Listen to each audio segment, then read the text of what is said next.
determination, bulldog determination.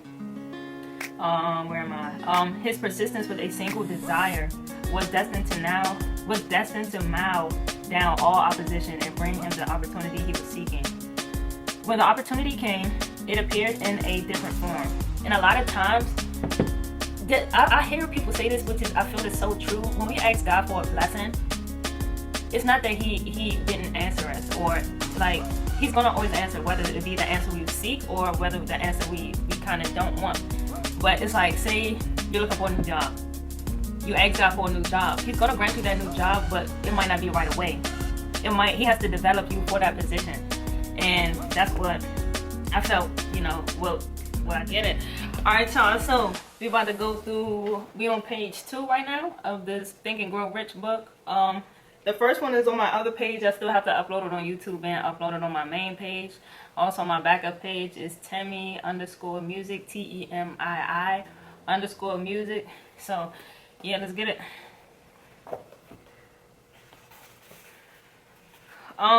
Yeah, so we're reading 2 pages at a time. I'm on number 2 right now.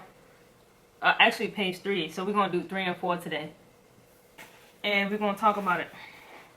So it says, months went by. If y'all need the backstory, go get go get that. Go look at the other stuff. But it says months went by. Apparently nothing happened I ain't the best reader either. So yeah. Apparently nothing happened to bring the converted goal, which Barnes had set up in his mind as his definite major purpose. But something important was happening in Barnes's mind.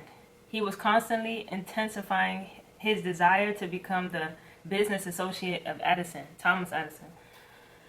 Psychologists have correctly said, when one is truly ready for a thing, it puts it in its appearance.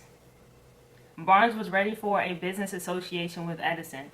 Moreover, he was determined to remain ready until he got that which he was seeking. He did not say to himself, well, what's the use?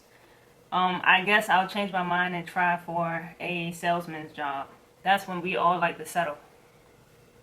But he did say, I came here to go into business with Edison, and I'll accomplish this end if it takes the remainder of my life. I'm trying to be on that level. He meant it. What a different story people would have to tell if only they would adopt a definite purpose and stand by the purpose until it had time to become an all-consuming obsession. Maybe young Barnes did not know it at the time, but his bulldog determination,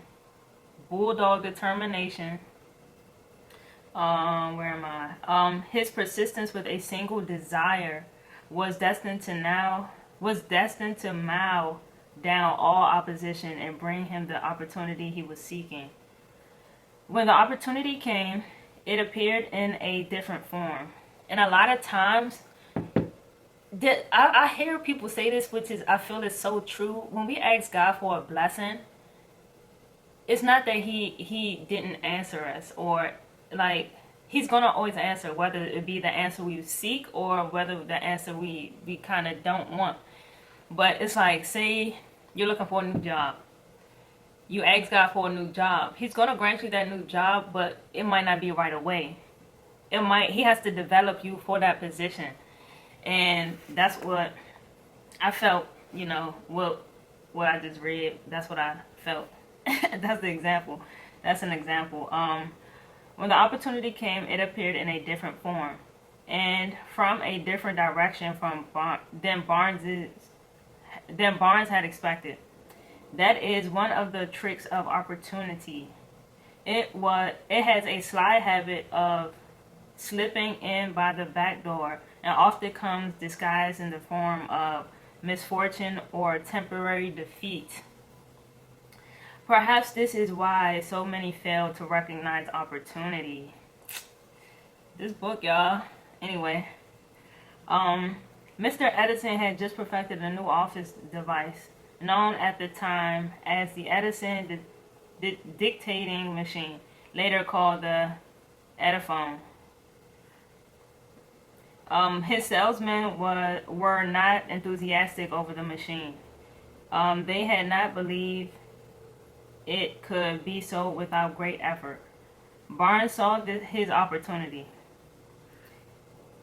It's like he put himself in a position to work at the office, and the outcome is he probably ain't see opportunity till like a year later when that opportunity came. But it's just like he put himself in that position to even come across that opportunity.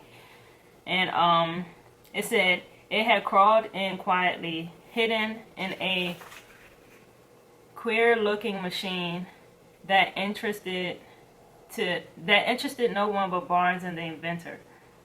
Barnes knew he could sell the Edison dictating machine, I guess. He suggested this to Edison and promptly got his chance. He did not sell the machine. In fact, he sold it so successfully. Oh, he did sell the machine, my bad. In fact, he sold it so successfully that Edison gave him a contract to distribute and market it all over the nation.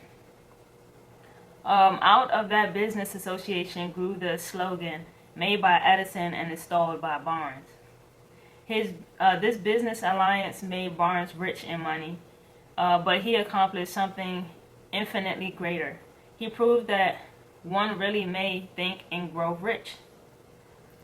How much actual cash that original desire of Barnes was worth to him, I have no way of knowing. Perhaps it brought him $2 or $3 million. Whatever the amount, it becomes insignificant when compared with the greater asset he acquired, the definite knowledge that an intangible impulse of thought can be transmuted into its physical counterpart by the application of known principles. Barnes literally thought himself into Barnes literally thought himself into a partnership with the great Edison. He thought himself into a partnership with the great Edison. He thought himself into a fortune. He had nothing to start with except the capacity to know what he wanted and the determination to stand by the desire until he realized it. He had no money to begin with. So it's a lot of times when all of us feel like we have to have something, we have to be financially at a certain level to start something. You feel me? Reading this book, I'm understanding that you can honestly start with nothing and get everything that you desire, plus some, plus more. So it's just you don't have to start with you. It's not absolute that you have to start with something. So it's okay, he had no money to begin with. He had but little education. So all y'all little dropouts, still no excuses. He had but little education.